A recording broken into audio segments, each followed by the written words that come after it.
자, 오늘 저희들 요한복음 13장에서 17장 말씀을 공부합니다. 오늘 우리가 살펴볼 장들은 예수님이 곧 다가오는 십자가의 순환을 예고하시면서 제자들을 위해 기도해 주시는 부분을 다루게 됩니다. 요한복음 구절을 다시 간단하게 말씀을 드리면 1장은 서론으로 시작하죠. 그리고 2장에서 12장 사이에 7개의 표적을 설명하는 부분이 나오고, 그리고 오늘 우리가 공부할 내용 13장에서 17장 내용은 요한복음에만 나오는 내용으로서 예수님의 순환을 예고하는 부분이 됩니다. 그리고 18장에서 20장은 예수님이 십자가를 지시고 또 부활을 하시는 그런 내용이 나오는데요, 다른 공간복음서 내용과 차이가 없습니다. 비슷하고요. 그리고 21장은 요한복음에만 나오는 내용으로서 예수님께서 갈릴리로 가셔서 베드로를 다시 회복시켜 주시는 그런 이야기가 나옵니다. 오늘 우리가 13장에서 17장을 공부하게 되는데, 예수님께서 겟세마네 동산에서 유대인들에게 체포되기 전까지의 상황을 다루게 됩니다. 오늘 부분 가운데 여러 가지 우리가 생각할 주제들이 있는데요, 첫 번째로 생각해 볼 것은 섬김이라는 주제입니다. 섬김. 요한복음 13장은 그 때에 대한 말씀으로 시작이 됩니다. 그 전까지는 아직 때가 이르지 않았다고 하시면서 유대인들과 예수님이 이제 충돌을 피하셨는데, 나사로의 부활 사건이 있고 나서 이제 때가 됐다라고 말씀을 하셨죠.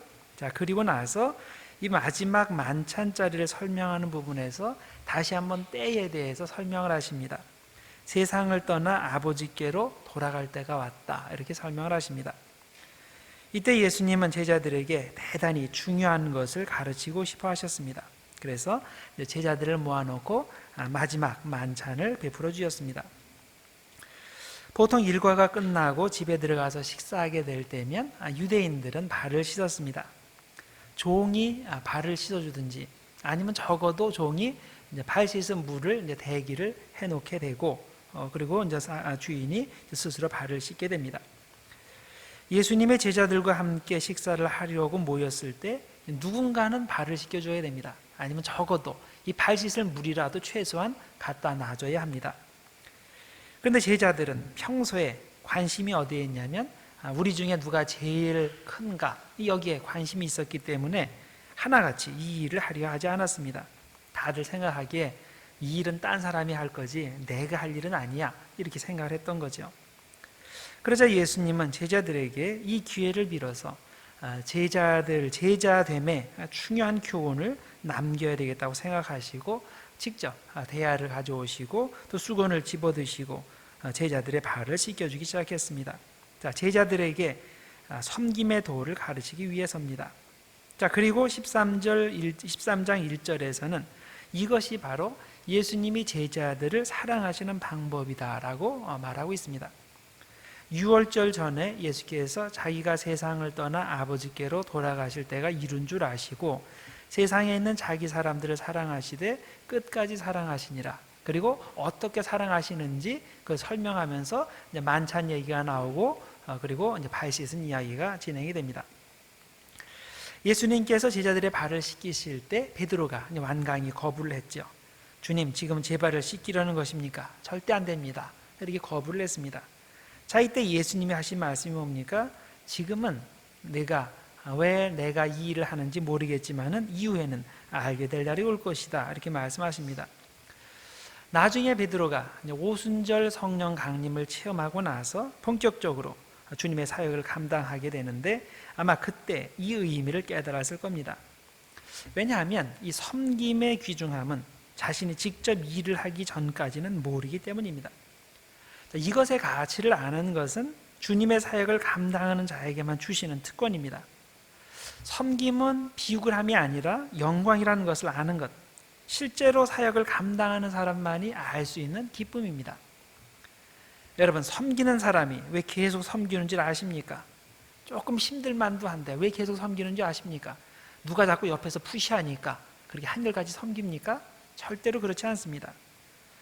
이 섬김을 통해서 하나님께서 주시는 기쁨이 있는데 그 기쁨 때문에 계속 섬기는 겁니다. 이걸 모르는 사람은 겉만 보고 섬기는 걸 이상하게 생각합니다. 이것을 통해 뭐 크게 대접받는 것도 아니고 칭찬받는 것도 아닌데 뭐 그렇게 열심히 섬기냐고, 뭐 생기는 것도 없는데, 이렇게 얘기를 하죠. 옆에서 보는 사람은 여기까지만 생각합니다. 그런데 직접 섬기는 사람은 아닙니다. 정말로 뭐가 생깁니다. 하나님으로부터 오는 하늘의 기쁨이 생기고 하늘의 상급이 생기는 겁니다. 그러니 옆에서 노는 사람의 눈에는 아무것도 안 보여도 제자는 그저 열심히 충성하며 섬기는 겁니다. 요한복음 13장 34절과 35절에서는 이런 섬김을 사랑의 계명에 연결하여 설명하고 있습니다. 진정으로 주님의 제자가 되려는 사람은 서로 섬김으로 사랑을 실천해야 한다는 것입니다. 그래서 요한복음 13장 34절 35절에 이렇게 되어 있습니다. 새 계명을 너희에게 주노니 서로 사랑하라. 내가 너희를 사랑한 것 같이 너희도 서로 사랑하라. 너희가 서로 사랑하면 이로써 모든 사람이 너희가 내 제자인 줄 알리라. 요한복음에서 가르치는 사랑의 특징이 새 계명이라고 말씀드렸죠. 다른 공관복음서들에서는 사랑을 얘기할 때 가장 큰 계명, 첫째 계명, 둘째 계명 이렇게 이야기를 합니다. 그러면서 하나님을 사랑하고 이웃을 내 몸과 같이 사랑하는 것, 더 나아가서 원수까지도 사랑하는 그 거시적 차원의 사랑을 가르쳤습니다. 이게 공관복음에서 가르치는 사랑입니다. 그런데 요한복음에서는 보다 현실적인 차원에서 이 문제를 접근합니다. 우리가 일상적으로 만나는 사람들을 사랑하는 것, 가까운 사람들끼리 먼저 사랑할 수 있는 것, 이것을 새 계명으로 가르치고 있습니다. 우리가 정말 예수님의 제자라면 현재 내가 보고 있는 그 사람을 사랑하고 서로 발을 씻겨주는 모습이 있어야 한다는 겁니다. 여러분, 섬김은 제자 리더십의 가장 중요한 특징입니다. 앞에서 드러나게 일을 하는 모습은 그저 부산물일 뿐입니다. 제자 중에 그런 모습이 드러나는 경우도 있지만 대부분의 경우는 전혀 그런 모습이 드러나질 않습니다. 심지어는 그 가장 우리들이 유명하다고 생각하는 예수님의 12제자들 중에서도 보면 전혀 모습이 드러나지 않는 제자들이 훨씬 더 많습니다. 베드로, 그러면 우리 사도행전에도 뭐 베드로에 대한 얘기가 많이 나오잖아요. 그래서 베드로에 대해서 우리가 그래도 많이 알고 있습니다. 그런데 빌립에 대해서, 요한에 대해서, 야고보에 대해서 조금 알죠. 그렇죠? 많은 내용은 아니에요. 조금 어떤 에피소드가 조금 나올 때 그걸 통해서 우리들이 압니다. 그런데 다데오에 대해서 아시는 분들이 있어요? 다데오가 예수님의 12제자 중에 있었나요? 또 열심당 시몬에 대해서, 알페오의 아들 야고보에 대해서, 마태에 대해서 우리는 사실 거의 이름만 알지 이런 사람들에 대해서 전혀 모릅니다. 물론 성경 밖에 전설들은 있어요. 누가 어디 가서 무슨 일 하다가 순교를 당했다, 그건 전설이에요. 정확하지 않아요. 이 성경 안에 들어와 있는 이 12제자 중에 우리가 이름만 아는 그런 사람들이 꽤 있는 거예요. 제자의 삶에 있어서 섬김은 필수적이지만 겉으로 드러나는 모습은 우발적이라는 의미입니다. 영광스러운 모습으로 나타나는 것은 제자됨에는 필연적으로 전혀 관련이 없는 사항이란 말입니다. 개중에 보면 예수님의 교훈을 마음으로부터 순종할 생각은 안 하고 겉으로만 순종의 모습을 보이려는 사람들이 꼭 있습니다. 예수님의 제자들의 발을 닦아준 것처럼 제자도 서로 발을 닦아주고 섬겨야 한다고 말하면서 발을 씻겨주기는 하는데 이상하게 씻겨주는 사람들이 있습니다. 이런 사람들은 남의 발을 씻겨줄 때 상대방의 입장에서 생각하고 겸손하게 이렇게 섬겨야 하는데 일부러 그러는 것인지 몰라서 그러는 것인지 물의 온도를 너무 차갑게 한다든지 너무 뜨겁게 하는 사람들이 있습니다. 물을 차갑게 한다는 말이 뭡니까? 아주 깔본다는 말이죠. 너는 참 냄새나는 사람이다. 나 정도 고차원적인 신앙의 사람이니까 이걸 다 봐주고 이렇게 해주는 거지 딴 사람 같으면 어림도 없어. 그러니까 감사하게 생각하고 발이나 어서 내. 이런 식으로 씻겨주는 거, 이건 차갑게 씻겨주는 거죠. 섬길 때는 이렇게 차갑게 섬기는 것이 아니라 따뜻하게 섬겨야 하는 겁니다. 또 반대로 물을 너무 뜨겁게 하는 사람들이 있습니다. 섬기기는커녕 잘못하다가 그 사람에게, 상대방에게 화상을 입히게 됩니다. 왜 그때 내 말을 안 들었냐? 그때 내 말 들었으면 이렇게 시험에 빠지지 않았을 거고, 그럼 내가 이 고생하지 않아도 됐을 거 아니냐? 이런 식으로 그 사람의 발을 열탕에 넣는 사람들이 있는데, 그렇게 하지 말아야 됩니다. 자, 섬길 때는 무조건 따뜻하게 섬겨야 됩니다. 자, 내 입장에서 생각하지 말고 그 사람이 가장 최고로 섬김 받을 수 있도록 따뜻하게 섬겨야 하는 것입니다. 자, 이것이 바로 예수님이 가르쳐 주신 섬김의 방법입니다. 요한복음 13장 17절에 보면 이렇게 섬김의 도를 이해하고 실천하는 사람을 가리켜서 뭐라 그러냐면 복 있는 사람이다 라고 말합니다. 복 있는 사람. 요한복음 13장 17절이 이렇게 되어 있어요. 너희가 이것을 알고 행하면 복이 있으리라. 이 구절을 이해하기 위해서는 앞에 나오는 16절에 이어서 읽을 필요가 있습니다. 같이 이어서 읽으면 이렇게 돼요. 내가 진실로 진실로 너희에게 이르노니 종이 주인보다 크지 못하고 보냄을 받은 자가 보낸 자보다 크지 못하나니 이것을 너희가 알고 행하면 복이 있으리라. 무슨 말입니까? 보냄을 받은 너희들 제자들은 너희를 보내는 나보다 크지 못하기 때문에 내가 너희들을 이 정도 섬기는 걸 봤으면 너희들은 얼마나 더 섬겨야 하는지 스스로 깨달으라, 그 말이에요. 당연히 더욱더 열심을 내어 섬겨야 한다는 겁니다. 자, 이걸 깨닫고 열심히 섬기는 사람은 정말로 복받은 사람이다라는 겁니다. 여러분, 우리는 무엇이 복인지를 똑바로 알아야 됩니다. 사람들은 보통 많은 사람들의 섬김을 받는 사람이 복이 있다고 생각합니다. 그런데 주님은 오히려 많은 사람들을 섬기는 사람이 더 많이 섬길수록 더 복이 있는 사람이라고 말씀하시는 겁니다. 세상에서는 많은 사람들 위에 우뚝 서서 남들의 시선을 한 몸에 받고 그들에게 명령하는 사람이 복 있는 사람이라고 생각하지만 주님은 그렇게 드러나지 않더라도 맡겨진 사명의 자리에서 많은 사람들을 섬기는 사람이 복 있는 사람이라고 말씀하시는 것입니다. 자, 그러면 우리가 복 있는 사람이 되기 위해서 우리가 어떤 일을 해야 되는지 여러분들이 각자 생각해 보시기 바랍니다. 내가 어떤 자리에서 어떻게 섬길 때 가장 많은 사람들을 섬길 수 있을까? 이걸 생각해 보시기 바랍니다. 그 숫자가 많으면 많을수록 여러분은 더 복 있는 사람이 됩니다.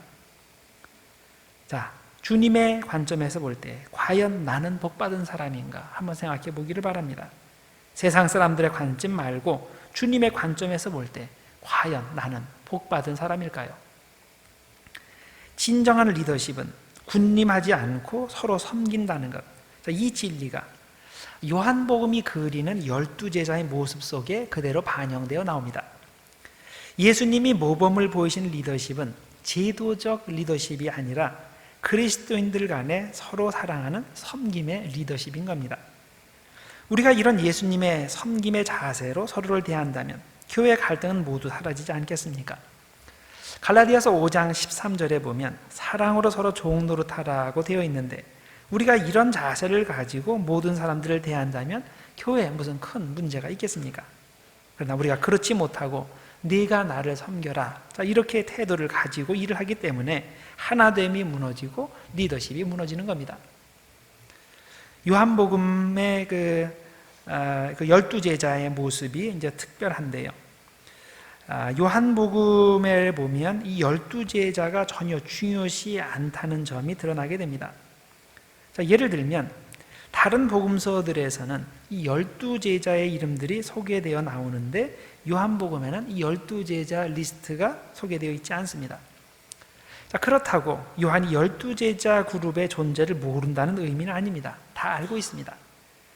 요한복음 6장 67절에 보면 예수님의 말씀이 어렵다고 많은 사람들이 예수님을 떠나갈 때 그때 예수님께서 12제자에게 너희들도 떠나가겠느냐 이렇게 묻는 장면이 나옵니다.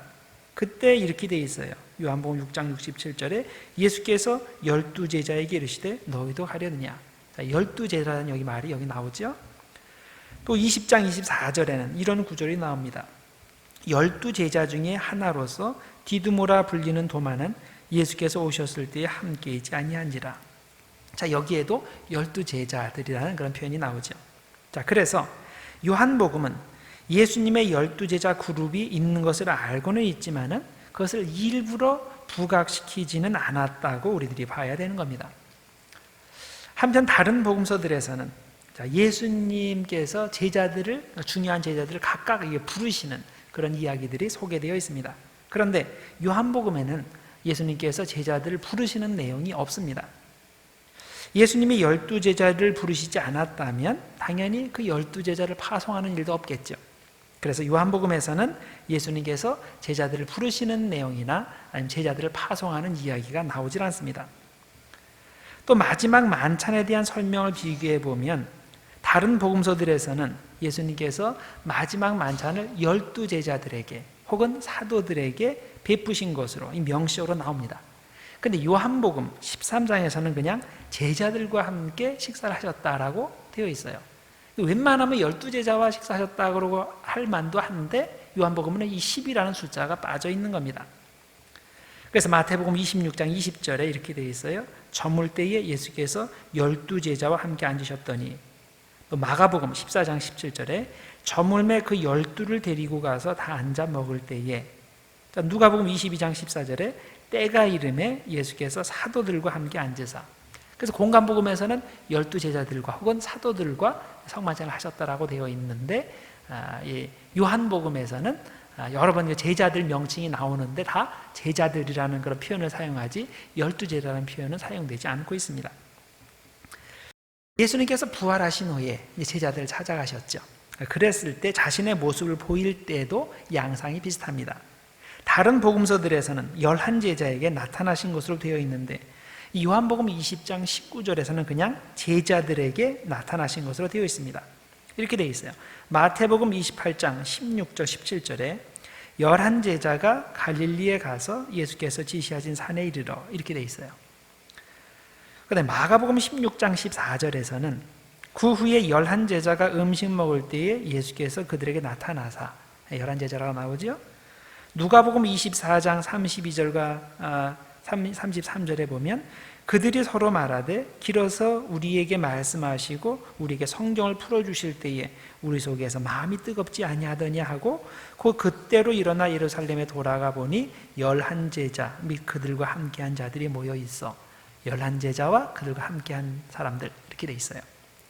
그런데 요한복음 20장 19절에는 이렇게 돼 있습니다. 이날 곧 안식 후 첫날 저녁에 제자들이, 12제자가 아니고 그냥 제자들이 유대인들을 두려워하여 모인 곳에 문들을 닫았더니, 이렇게 되어 있습니다. 자, 또 보면 요한복음에는 예수님께서 가장 가까이, 중요한 일에 가까이 데리고 다니시던 그 3인방이 있었죠. 베드로, 야고보, 요한. 자, 요한복음에는 이 3인방에 대한 이야기가 전혀 나오질 않습니다. 공간복음서에서는 예수님께서 회당장 야이로의 딸을 살리러 가실 때 이 세 사람 3인방만 따라오게 허락하셨어요. 변화산에서 모양이 변하실 때 그 세 사람이 거기에 있었어요. 또 겟세마네 동산에서 기도하실 때도 다른 제자들 안 데리고 가시고 이 세 사람 3인방만 데리고 가셨습니다. 자, 그런데 요한복음에서는 베드로, 야고보, 요한이라는 이름이 한꺼번에 셋이 등장하는 예가 하나도 나오질 않습니다. 또 베드로의 경우도 마찬가지죠. 이 베드로에 대한 것들은 저희들이 이미 살펴본 바가 있는데요. 요한복음에서는 이 베드로의 위치나 그 이름이 부각되지 않습니다. 차라리 예수님께서 사랑하시던 그 제자, 그 사람이 더 부각이 되죠. 자, 그렇다면 예수님의 제자들 중에 누가 가장 중요할까요? 요한복음은 12제자나 아니면 그 3인방 3명의 제자나 혹은 베드로 수제자가 중요한 것이 아니라 모든 제자들이 똑같이 중요하다고 말하는 겁니다. 정말 가장 중요한 사람을 그래도 대라고 하면 아마 그 이름이 밝혀지지 않은 그 예수님의 사랑하시던 제자를 들어야 할 겁니다. 사실은 제자들 누구나 똑같이 다 중요한 겁니다. 각자가 맡겨진 사명을 잘 감당하면 되는 것입니다. 이런 관점이 가장 잘 표현되어 있는 것이 요한복음 마지막 21장이죠. 베드로가 예수님이 사랑하시던 제자를 향해서 물었죠. 저 제자는 어떻게 되겠습니까? 그럴 때 예수님께서 내가 올 때까지 그를 머물게 하고자 할지라도 내게 무슨 상관이 있느냐? 너는 나를 따르라. 이렇게 말씀하셨습니다. 요한복음에서는 교회의 계급 구조가 중요한 것이 아니라 각자가 맡은 자리에서 사명 감당하는 모든 제자들이 똑같이 중요한 것입니다. 그래서 예수님께서 계획하신 리더십은 철저히 섬김의 리더십입니다. 군림하는 리더십이 아니라 주님이 제자들을 섬기듯이 그렇게 남을 섬기는 사람이 진정으로 예수님의 제자이고 그렇게 섬기는 사람이 복이 있는 사람인 것입니다. 그래서 요한복음의 우리 오늘 부분에 섬김의 모티브가 계속 이렇게 연결이 된다, 이렇게 이해하시면 됩니다. 자, 두 번째 주제를 살펴볼 것이 에고 에이미입니다. I am, 나는 뭐뭐이다. 요한복음 14장과 15장에 이것이 나오죠. 예수님의 신적 정체성을 알려주는 에고 에이미가 나옵니다. 자, 요한복음 14장에서는 나는 길이요 진리요 생명이다. 여기에 에고 에이미가 나오죠. 나는 뭐뭐이다. 또 그 다음 15장에서는 나는 포도나무이다. 참 포도나무다. 이런 표현이 나옵니다. 자, 둘 다 에고 에이미로 되어 있는 그 요한복음의 독특한 표현입니다. 자, 먼저 나는 길이요 진리요 생명이다를 살펴봅시다. 이 선언은 기독교 신앙의 절대성을 표현하는 말입니다. 14장 6절에 이렇게 되어 있죠.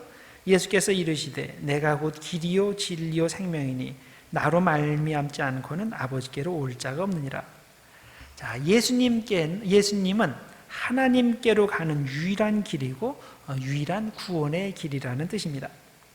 8절 이하에도 같은 종류의 내용이 강조가 됩니다.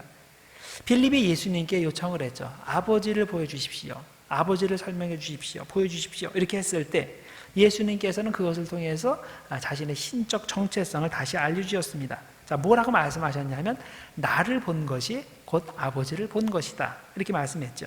그리고 내가 행하는 것은 모든 것은 아버지 하나님께서 나를 통해서 하시는 거다. 이렇게 설명을 하셨어요. 그래서 나를 보면 아버지를 본 것이고 내가 행하는 것을 보면 성부 하나님께서 행하시는 것을 보는 것이다. 이렇게 하나님과 자신을 동일시 하셨습니다. 그래서 14장 9절과 10절이 그 내용입니다.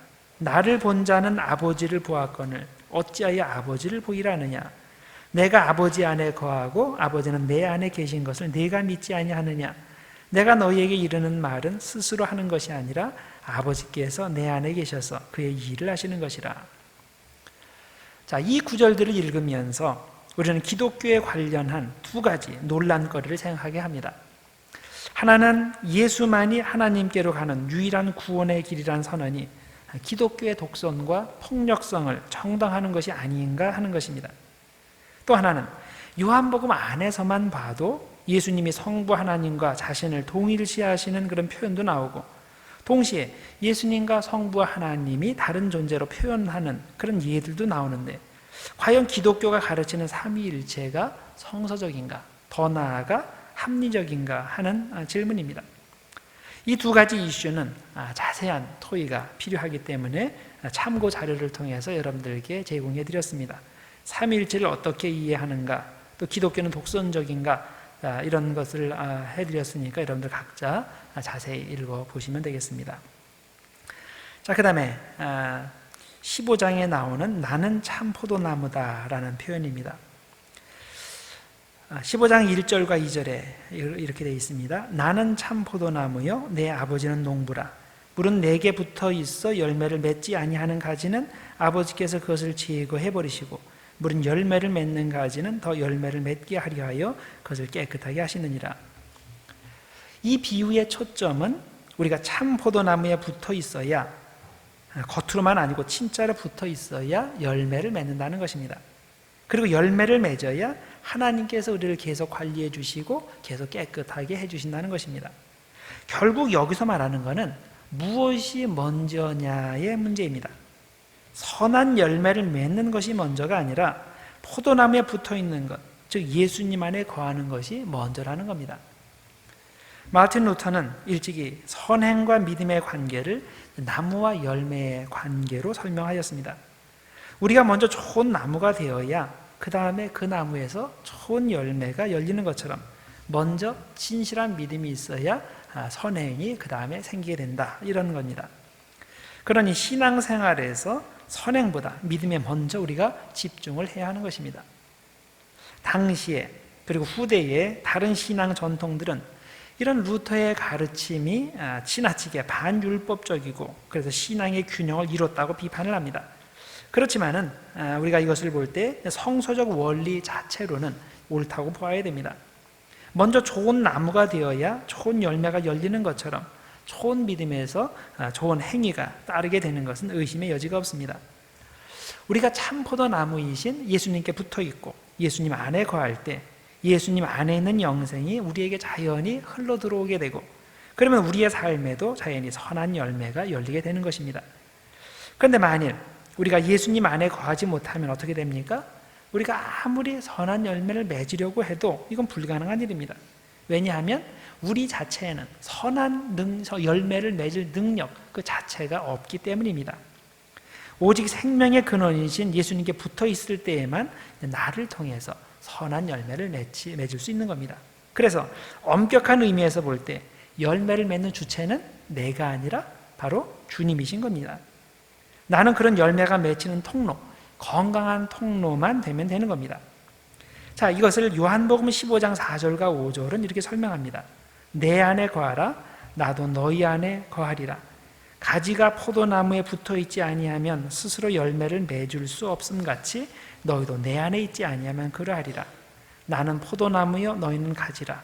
그가 내 안에 내가 그 안에 거하면 사람이 열매를 많이 맺나니 나를 떠나서는 너희가 아무것도 할 수 없음이라. 자, 이렇게 보면 우리가 정말 선한 열매를 많이 맺어야 되는데 왜 나는 선한 열매가 없을까? 자, 선한 열매를 맺어야 한다는 그 스트레스, 여기에서 벗어나야 됩니다. 선한 열매는 내가 맺는 게 아닌데 나에게서 선한 열매가 열리지 않는다고 스트레스를 받으면 안 되는 겁니다.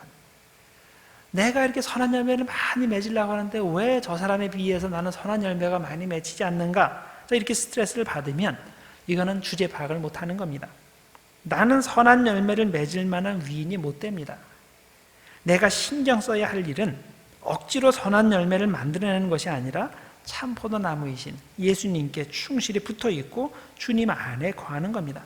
그러면 선한 열매는 자동적으로 맺히게 되어 있는 겁니다.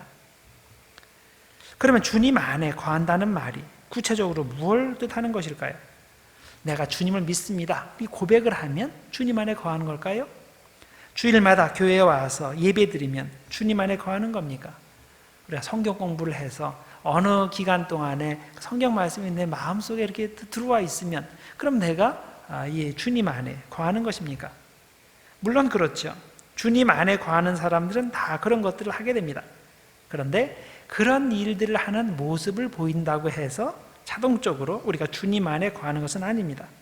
왜냐하면 우리는 가장을 할 수 있기 때문입니다. 알맹이는 빠져 있고 겉으로만 그런 상태를 보여줄 수 있기 때문입니다. 요한복음 15장 9절 이하에 보면 주님 안에 거하는 것이 구체적으로 무엇을 말하는 것인지를 이렇게 설명합니다. 9절과 10절입니다.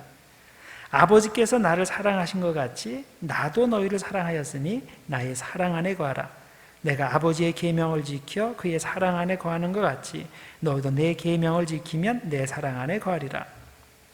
자, 우리가 주님 안에 거한다는 것이 무엇을 말합니까? 바로 주님의 사랑 안에 거하는 것, 즉 주님의 사랑의 계명을 행하는 것을 말합니다. 그래서 아무리 겉으로 주님 안에 거하는 모습을 보여주어도 사랑이 없는 사람은 절대 주님 안에 거하는 사람이 아닙니다. 구체적인 삶의 현장에서 사랑의 계명을 실천하지 않는 사람은 주님 안에 거하는 사람이 아닙니다. 그러나 사랑의 계명을 실천함으로써 주님 안에 거하는 사람은 주님 안에 있는 영생의 기쁨을 전달받습니다.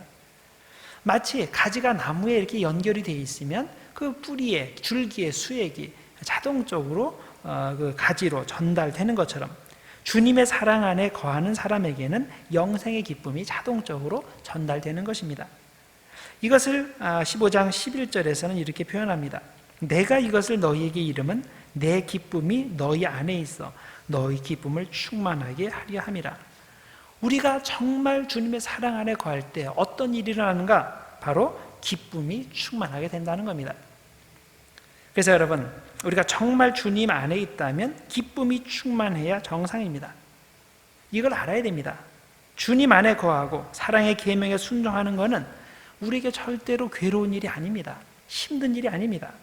오히려 내가 사랑의 계명을 지킴으로 인해서 주님 안에 거할 때 생명력이 넘쳐나게 되는 것입니다. 사랑의 수고는 우리를 지치게 하는 것이 아니라 오히려 우리를 생명력 넘치게 합니다. 이것이 신앙의 신비입니다. 사도 바울이 영혼을 사랑하여 여기저기 다니면서 전도할 때 지쳐서 너무나 기진맥진해서 다녔다는 얘기 들어본 적 있습니까?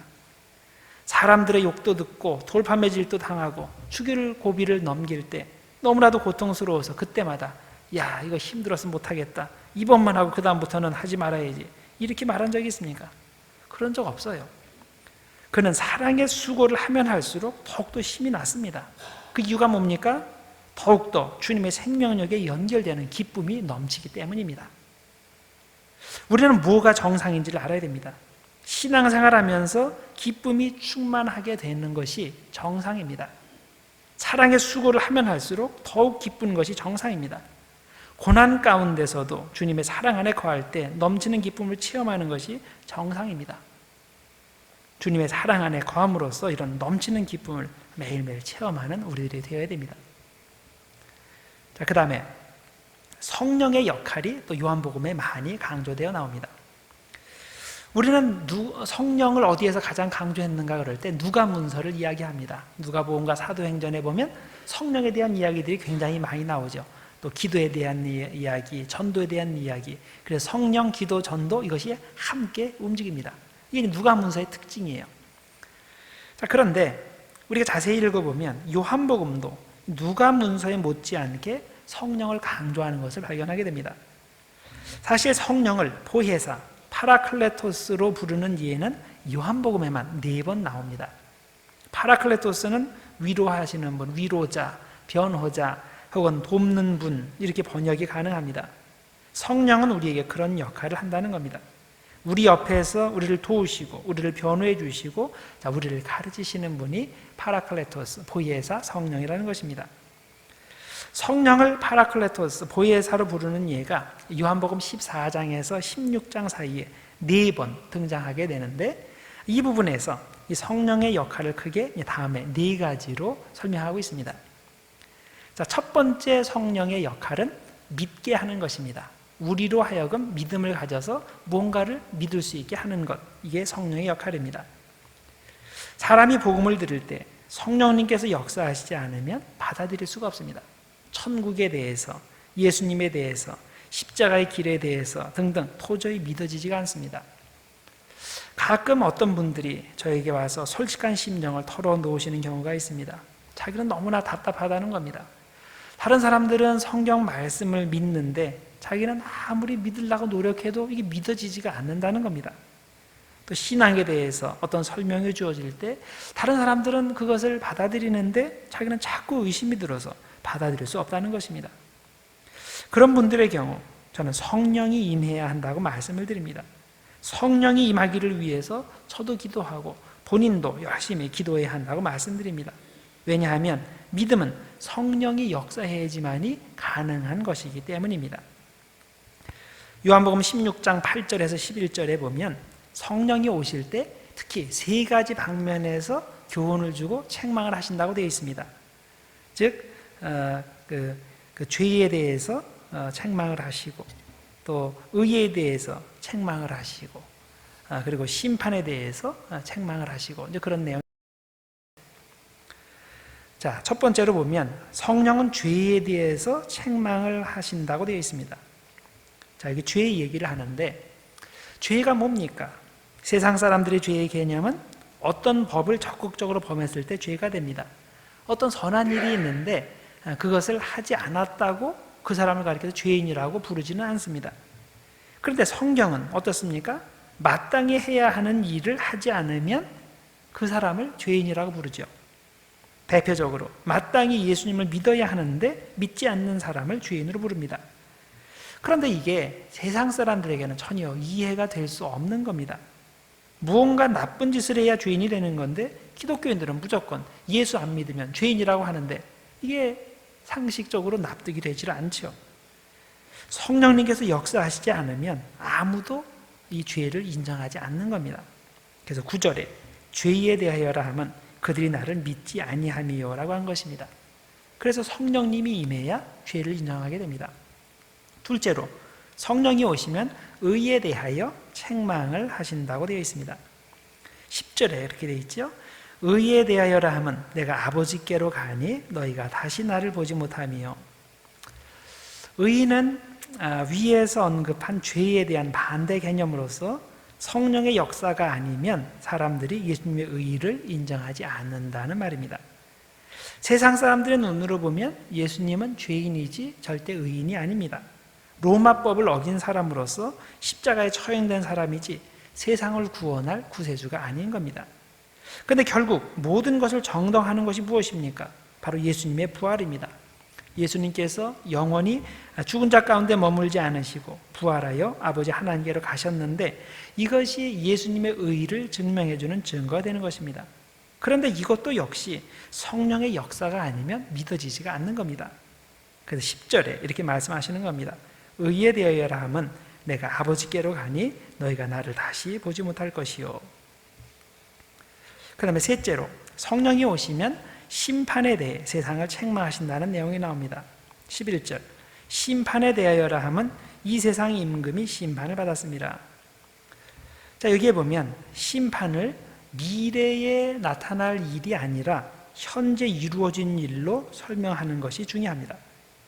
앞으로 마지막 날이 되어서 우리가 모두 부활하게 되면 그때 이 세상 임금인 사탄이 심판을 받게 된다는 뜻이 아닙니다. 예수님의 부활로 인하여 이미 사탄이 심판을 받았다는 겁니다. 이미 게임은 끝났다는 겁니다. 자, 이런 가르침을 우리는 실현된 종말론으로 부른다고 말씀드렸죠. 예수님의 부활은 1세기에 예수님에게 일어난 과거 이야기가 아니라 현재 이곳에 사는 우리에게도 똑같이 해당되는 이야기란 말입니다. 왜냐하면 부활하신 예수님에게 속한 우리는 현재 이곳에서 부활의 삶에 이미 참여하고 있기 때문입니다. 이미 이 세상의 임금은 심판을 받은 겁니다. 그래서 성령이 역사하지 않으면 이 모든 것들이 믿어지지가 않습니다.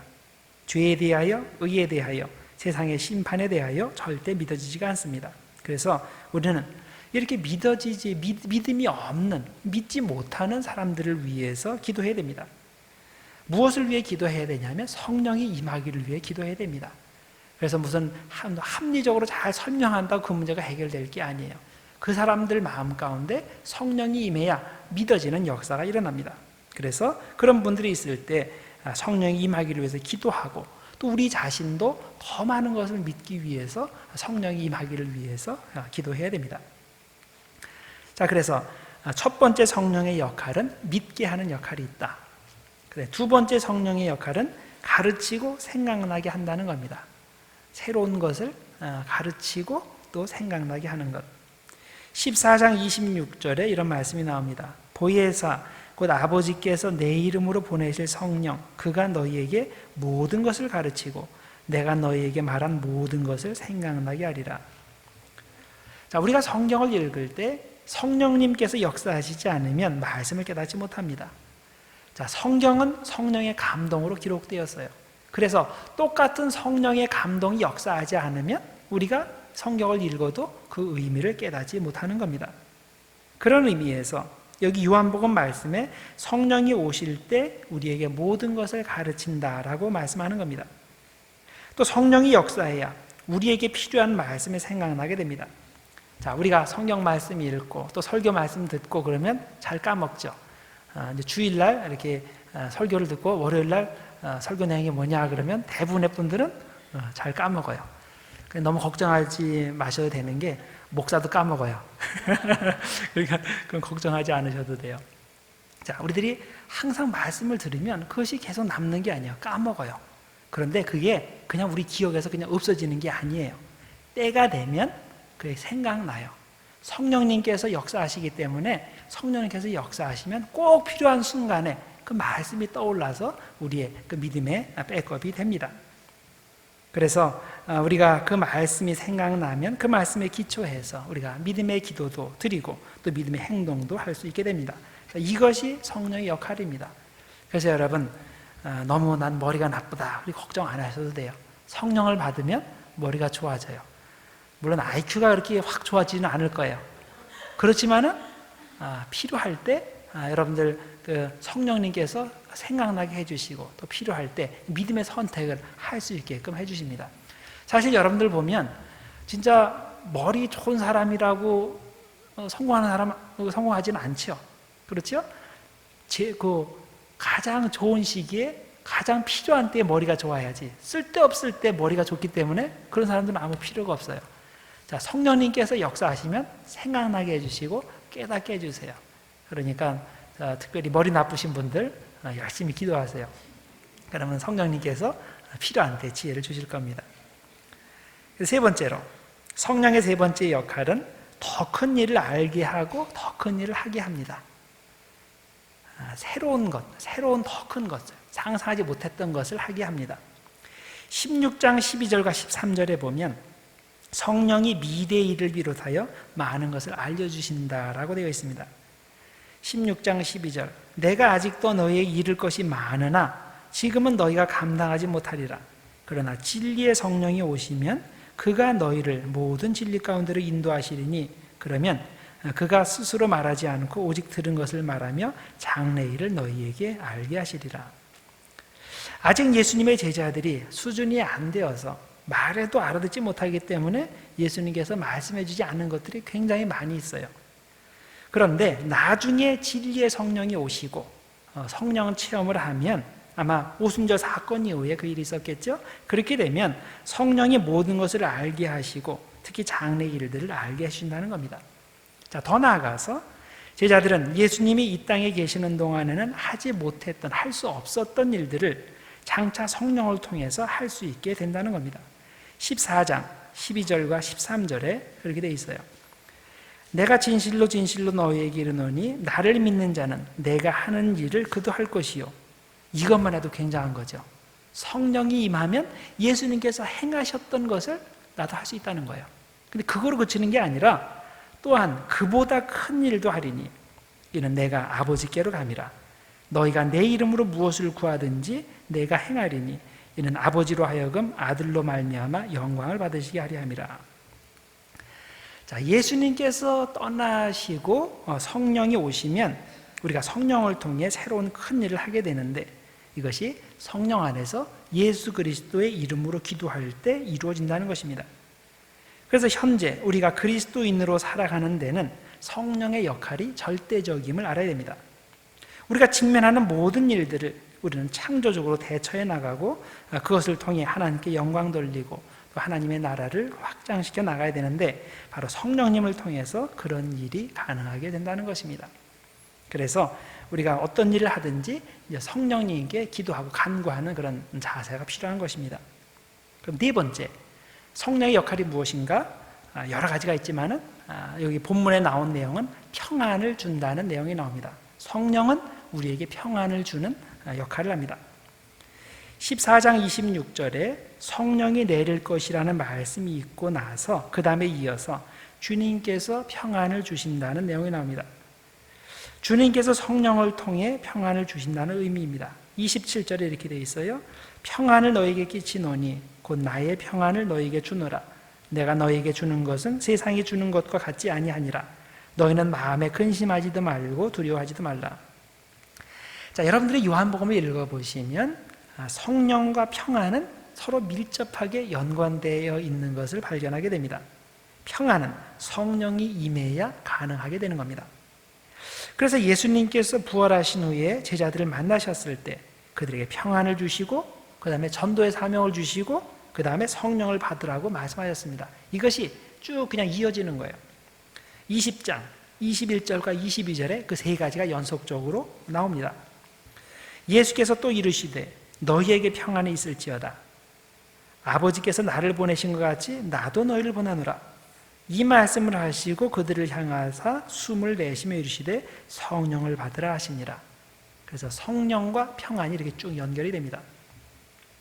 자, 그런데 이 평안은 우리가 현실에서 도피하기 때문에 오는 평안이 아닙니다.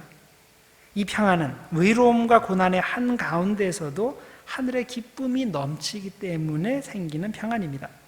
다시 말해서 편안한 상황 때문에 내가 평안하다, 그것이 아니라 생명의 주인 되시는 예수님 때문에 평안이 생긴다는 겁니다.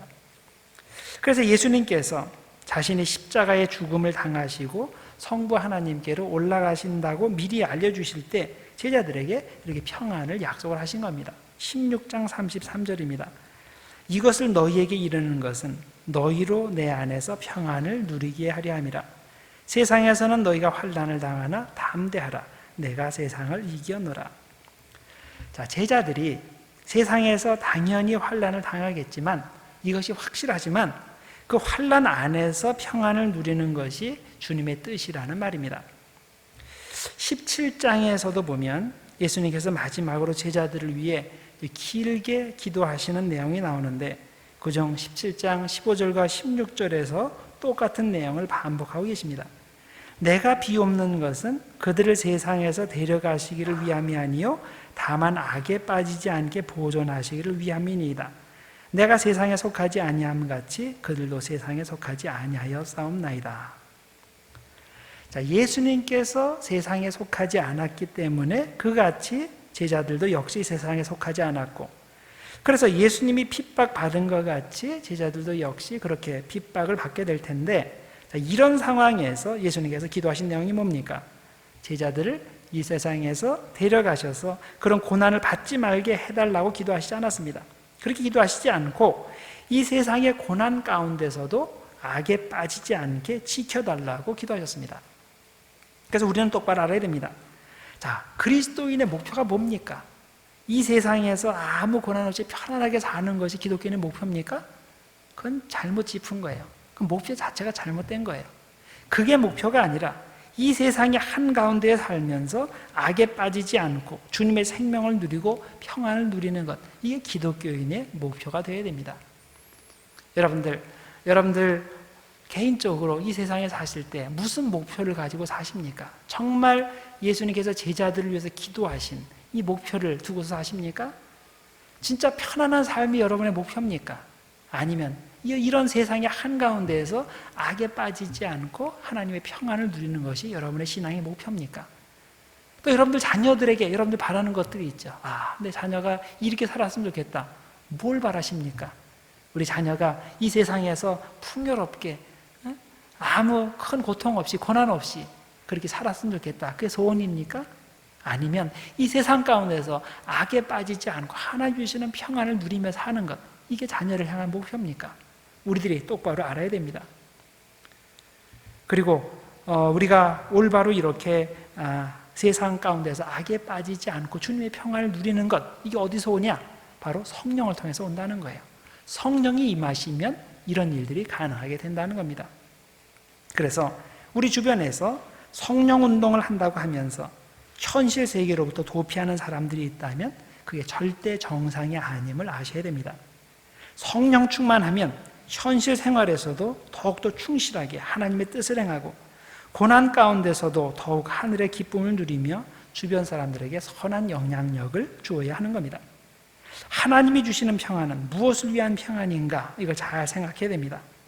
성령을 통해 주시는 평안은 세상 현실로부터 도피하는 평안이 아닙니다. 나 자신의 만족감을 주는 평안도 아닙니다.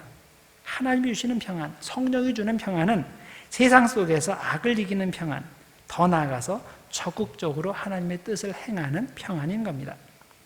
자, 그래서 14장에서 성령 이야기를 쭉 하면서 중간중간에 사랑의 계명을 반복해서 강조하는 것입니다. 자, 21절에 이렇게 돼 있어요. 나의 계명을 지키는 자라야 나를 사랑하는 자니 나를 사랑하는 자는 내 아버지께 사랑을 받을 것이요 나도 그를 사랑하여 그에게 나를 나타내리라.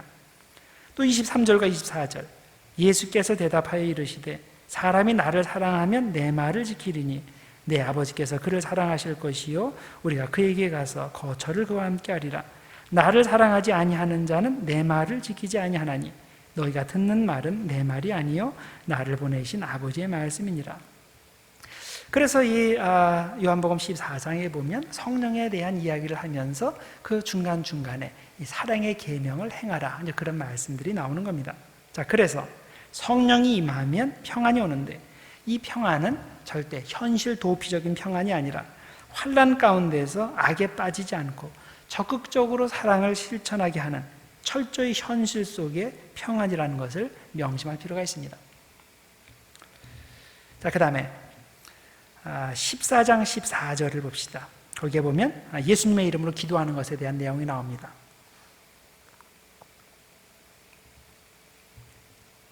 자, 14장 14절에 내 이름으로 무엇이든지 내게 구하면 내가 행하리라, 그렇게 되어 있어요. 내 이름으로 구하면 내가 다 들어주리라.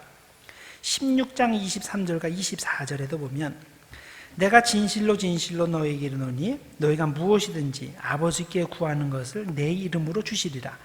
지금까지는 너희가 내 이름으로 아무것도 구하지 아니하였으나 구하라.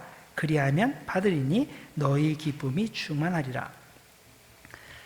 자, 성경에서 이런 구절들을 읽으면 너무나 기분이 좋죠.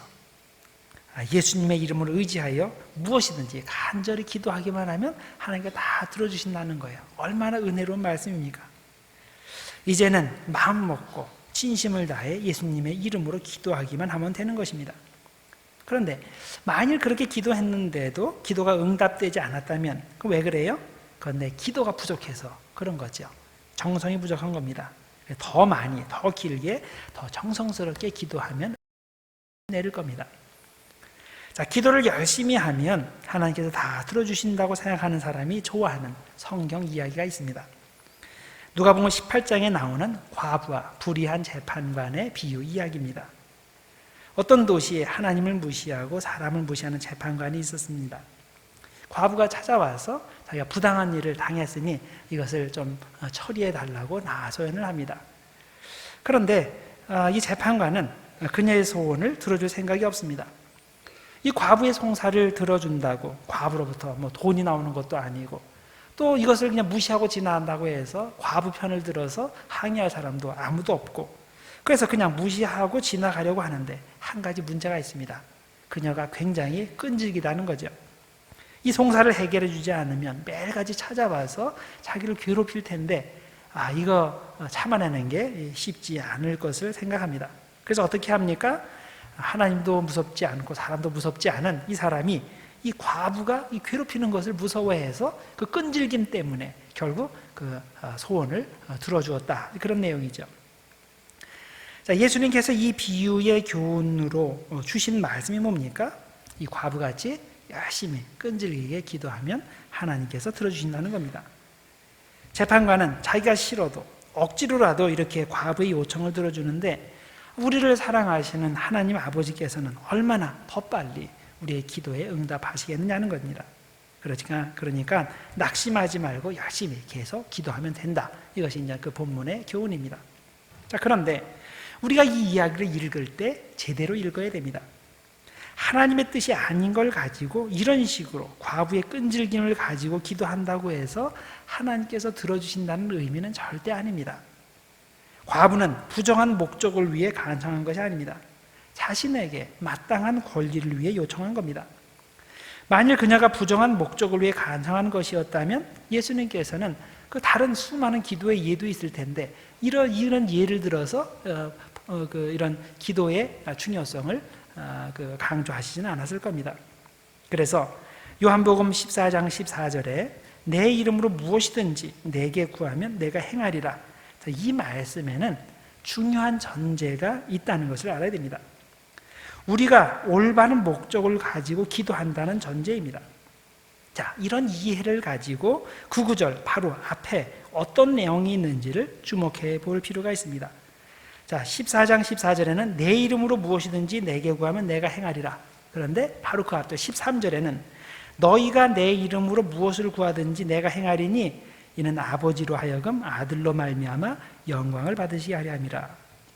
자, 이 구절에 보면 하나님께서 100% 들어주시는 기도의 목적이 뭐라고 나옵니까? 이는 아버지로 하여금 아들로 말미암아 영광을 받으시게 하려 함이라. 자, 우리가 정말 예수님의 이름으로 기도하였다면 그 목적은 예수님의 영광을 위해서입니다. 만일 예수님의 이름으로 간절히 기도했는데 그 목적이 예수님의 영광이 아닌 나 자신의 영광이라면 그건 기도 자체가 잘못되는 거죠. 그런 기도는 당연히 하나님께서 들어주실 수가 없습니다. 요한복음 15장 7절에서도 같은 것을 강조하고 있습니다. 너희가 내 안에 거하고 내 말이 너희 안에 거하면 무엇이든지 원하는 대로 구하라. 그리하면 이루리라. 자, 우리는 이런 구절을 읽으면 머리에 확 남는 그런 것이 있죠. 특히 이 뒷부분이 우리의 머리에 가슴에 확 닿습니다. 무엇이든지 원하는 대로 구하라. 그리하면 이루리라. 얼마나 은혜로운 말씀입니까? 그런데 우리는 그 하반절이 핵심이 아니라 전반절이 핵심이라는 것을 알아야 됩니다. 너희가 내 안에 거하고 내 말이 너희 안에 거하면 이게 핵심이에요. 무슨 말입니까? 기도의 목적이 내가 아니라 주님이어야 한다는 말입니다. 내가 열심히 해서 내가 편안해지고 내가 건강해지고 내가 자랑거리가 생기는 것이 목적이 아니라 내가 주님 안에 거하고 주님의 말씀이 내 안에 거해서 모든 것이 주님의 영광을 위한 목적이 될 때 그때 하나님께서는 우리가 무엇이든지 구하는 대로 다 들어주신다는 겁니다. 야고보서 4장 2절과 3절에도 보면 같은 것을 가르치고 있죠. 너희가 얻지 못함은 구하지 아니하기 때문이요 구하여도 받지 못함은 정욕으로 쓰러고 잘못 구하기 때문이라. 자, 목적이 잘못된 기도는 하나님이 당연히 안 들으신다는 겁니다. 그래서 여러분, 기도에 대해서 올바른 지식을 갖고 있기를 바랍니다. 자, 기도는 꾸준히 열심히 간절히 해야 됩니다. 그런데 그것보다 더 중요한 것은 하나님께서 기뻐하시는 올바른 목적을 가지고 기도해야 한다는 겁니다. 내 욕심을 채우기 위해서가 아니라 하나님께서 영광 받으시기 위해 기도하고 또 그렇게 기도할 때 인내심을 가지고 중간에 포기하지 않고 열심히 기도할 때 하나님께서는 우리의 기도를 들어주시는 것입니다. 현재 여러분들이 기도하는 제목들이 여러 가지가 있을 겁니다. 그래서 잘 한번 생각해 보세요. 그 기도가 이 두 가지 기준에 잘 부합하고 있는지 잘 생각해 보시기 바랍니다. 첫째, 정말 하나님의 영광을 위해서 그 기도를 하고 있는가? 그 생각해 보시고, 두 번째, 한 번 기도하고 까먹는 게 아니라 꾸준히 매일 시간을 정해놓고 하나님께서 들어주실 때까지 간절히 기도하는가? 물론 어떤 기도는 우리가 그렇게 열심히 기도하지 않았는데도 하나님께서 덜컥 응답해 주시는 경우가 있습니다. 그건 하나님의 때에 맞기 때문에 하나님께서 그렇게 해주신 겁니다. 자, 우리에게는 덜컥이지만은 하나님에게는 덜컥이라는 법이 없어요. 그 때가 맞으니까 하나님께서 응답을 해주신 겁니다. 그런데 어떤 경우는 우리가 아무리 오래 기도해도 응답이 내리지 않는 경우가 있습니다. 기도의 목적을 잘 살펴도 궁극적으로 하나님의 영광을 위한 기도인데 여전히 기도가 응답이 안 되는 경우를 보게 됩니다. 자, 그럴 때 우리는 어떻게 됩니까? 실망하지 말고 이 과부같이 계속 끈질기게 기도해야 한다는 겁니다. 우리 쪽에서는 무슨 이유 때문인지 몰라도 아직 하나님의 때가 아닌 겁니다. 하나님께서 지금 우리의 기도를 들어주시면 안 되는 우리가 모르는 어떤 이유가 있는 겁니다. 우리는 하나님을 전적으로 신뢰할 필요가 있습니다. 하나님께서 아직은 아니라고 하시면 우리보다 훨씬 지혜로우시고 우리가 모르는 전체 그림을 알고 계신 하나님께 순종하는 것이 맞습니다. 우리는 계속 그것을 놓고 기도하면 되는 겁니다. 그러면 하나님의 때가 될 때 하나님께서 기도를 응답해 주십니다.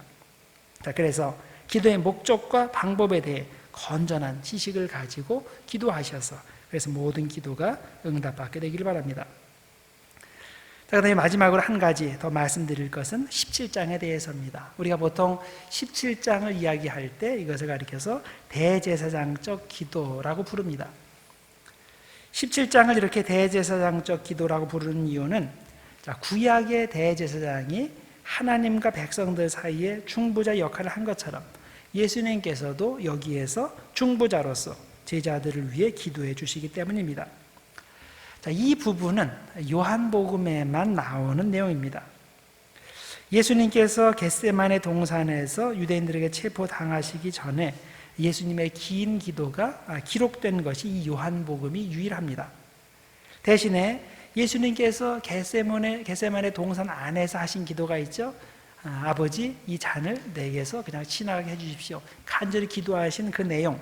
자, 그 기도는 공관 복음서들에서는 나오는데 요한복음에서는 나오질 않아요. 그래서 이렇게 생각하시면 돼요. 긴 기도는 요한복음에만 나오고 겟세마네 동산 안에서 한 그 기도는 이 공관 복음에만 나오고 요한복음은 안 나온다. 그렇게 알고 계시면 됩니다. 자, 예수님께서 이 요한복음 17장에서 이제 제자들을 위해서 기도를 해 주셨는데 크게 이제 세 가지 내용이 이 안에 들어가 있어요. 먼저 앞부분에는 예수님 자기 자신을 위한 기도를 하셨고, 그 다음에 중간 부분은 제자들을 위해 기도를 하셨고, 그리고 마지막 부분은 앞으로 미래에 생길 여러분과 저 같은 미래의 제자들을 위해서 기도를 하셨습니다. 자, 먼저 1절부터 15절, 1절부터 5절 예수님께서 자신을 위해서 하신 기도입니다. 1절에서 5절 사이를 보면 이 영광이라는 단어, 영화라는 단어가 계속 반복되어 나오는 것을 우리들이 보게 됩니다. 예수님께서 여기서 영광 받으시는 것, 영화롭게 되는 것에 대해서 기도하셨습니다. 성부 하나님을 영화롭게 하였으니 이제 아버지께서 아들을 영화롭게 해달라는 그런 기도를 올리십니다. 자, 4절과 5절에 그렇게 되어 있어요. 아버지께서 내게 하라고 주신 일을 내가 이루어 아버지를 이 세상에서 영화롭게 하였사오니 아버지여, 창세전에 내가 아버지와 함께 가졌던 영화로서 지금도 아버지와 함께 나를 영화롭게 하옵소서. 자, 그러면 이 영광은 무엇을 말합니까? 예수님이 만왕의 왕으로 등극하시는 그런 영광을 말할까요? 그렇지 않습니다. 여기서 말하는 영광은 십자가의 영광입니다. 십자가에 달려 죽으시는 영광을 말하는 겁니다. 물론 세상은 십자가에서 죽는 것을 전혀 영광으로 생각하지 않습니다. 그걸 치욕으로 생각합니다. 그러나 주님은 이것을 영광으로 보셨습니다. 왜냐하면 십자가는 하나님 사랑의 절정이기 때문입니다. 온 인류를 구원하시기 위해 독생자 예수 그리스도까지 희생하시는 그 놀라운 사랑, 이것은 치욕이 아니라 영광인 겁니다. 그래서 예수님께서는 이것을 영광으로 부르시고 이 영광의 길을 담대히 갈 수 있기 위해서 기도하신 겁니다. 그 다음에 두 번째 부분 6절에서 19절입니다. 제자들을 위해서 하신 기도입니다. 자, 이 부분이 예수님의 중보기도의 핵심입니다. 예수님은 이 부분에서 세 가지를 위해서 기도하셨습니다. 첫째는 하나 되게 해주십시오. 그런 기도 내용이에요. 제자들이 하나 되게 해주십시오. 11절입니다. 나는 세상에 더 있지 아니하오나 그들은 세상에 있사옵고 나는 아버지께로 가옵나니 거룩하신 아버지여, 내게 주신 아버지의 이름으로 그들을 보존하사 우리와 같이 그들도 하나가 되게 하옵소서. 성부, 성자, 성령이 퍼펙트하게 하나인 것처럼 내 앞에 있는 이 제자들도 하나가 되게 해주십시오. 그렇게 기도하셨습니다. 자, 왜 하나가 되어야 됩니까? 하나가 되어야 사명을 감당할 수 있기 때문이죠. 그러나 둘째는 제자들을 보호해달라고 기도하셨습니다. 자, 이들을 보호해 주십시오.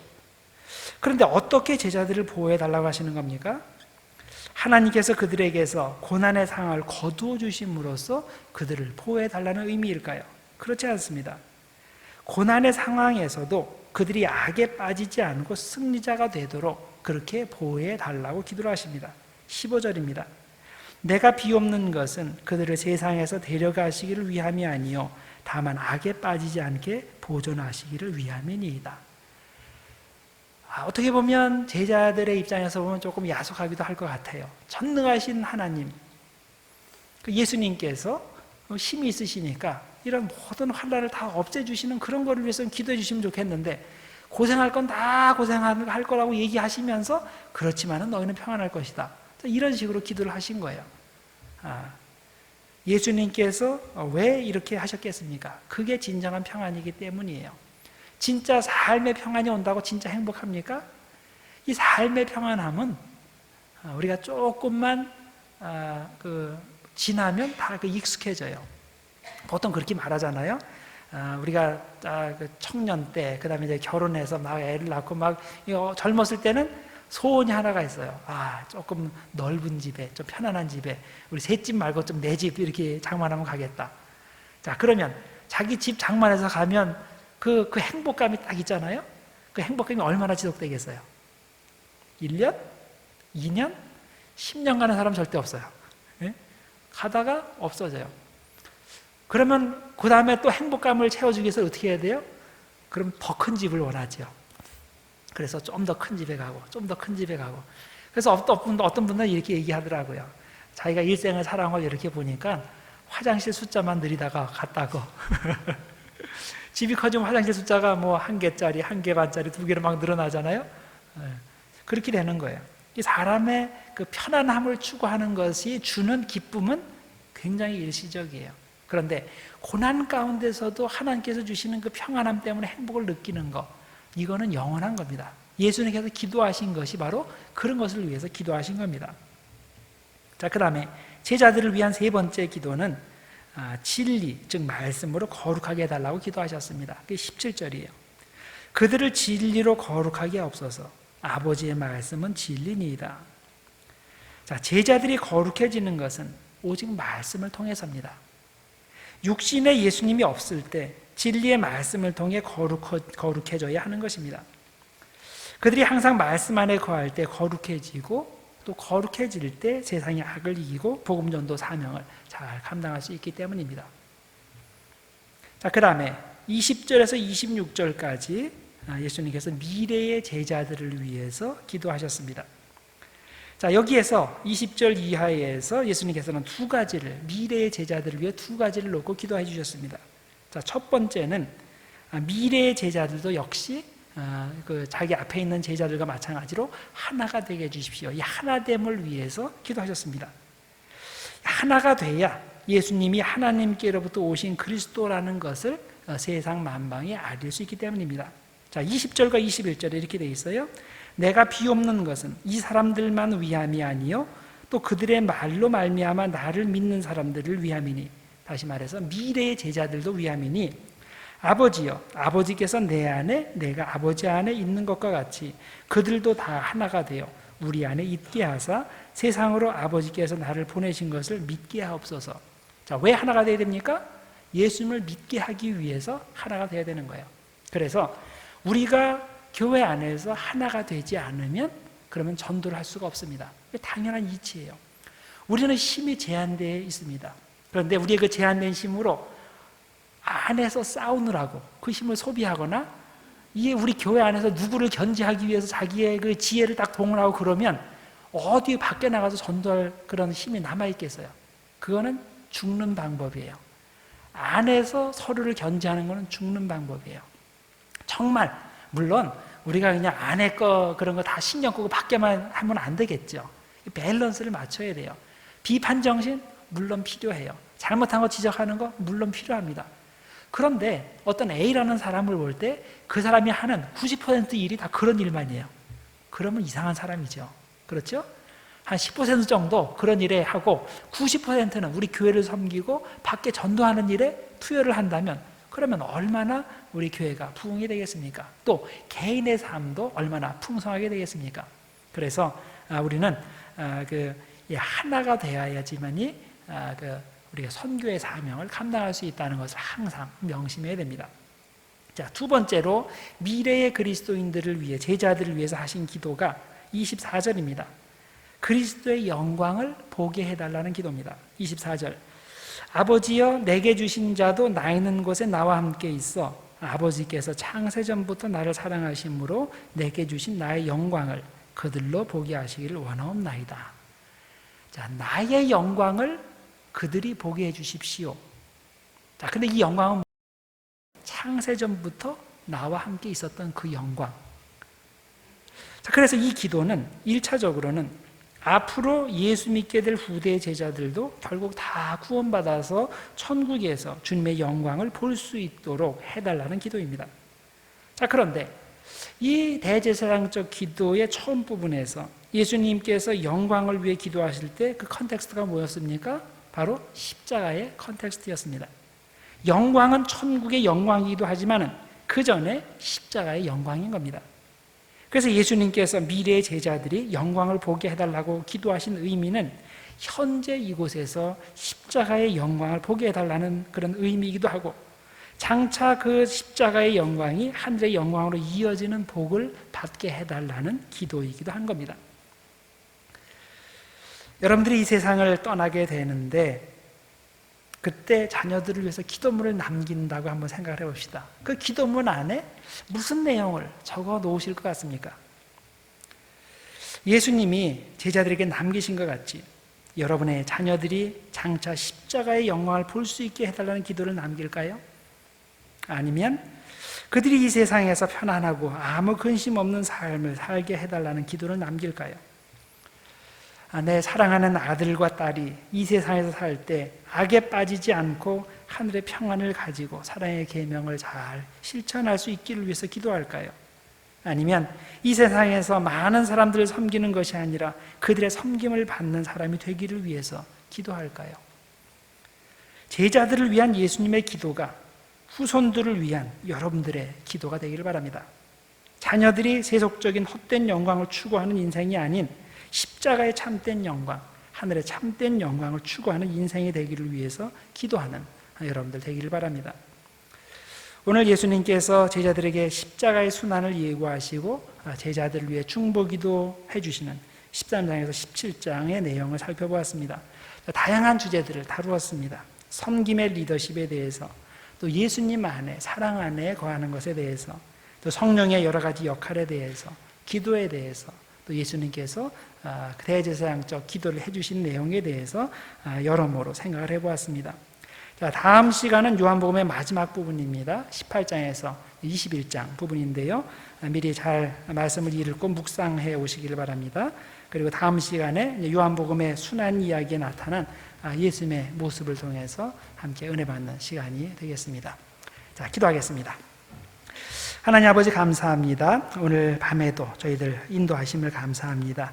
하나님 아버지, 저희들 오늘 말씀에서 배운 대로 섬김의 제자의 그 섬김의 리더십을 우리들이 배우게 해주시고, 또 무엇보다도 이 세상 가운데서 우리 살 때에 우리들이 세상적 편안함을 추구하는 것이 아니라 그리스도 안에 거하는 것, 그리고 사랑 안에 거하는 것, 그러므로 말미암아 주님께서 주신 그 하늘의 평안을 누리고 또 그 평안으로서 세상의 악을 이기는 그런 믿음의 승자가 되는 것, 이런 것들을 우리들이 배웠습니다. 하나님, 우리 삶 가운데 잘 적용케 하시고 그것을 통해서 하나님께서 원하시는 대로 이 현세에서 십자가의 영광을 볼 수 있는 눈을 허락하시고, 더 나아가서 그 천국의 영광도 소유할 수 있는 우리들 될 수 있도록 하나님 축복하여 주시옵소서. 예수님의 이름으로 기도드립니다. 아멘.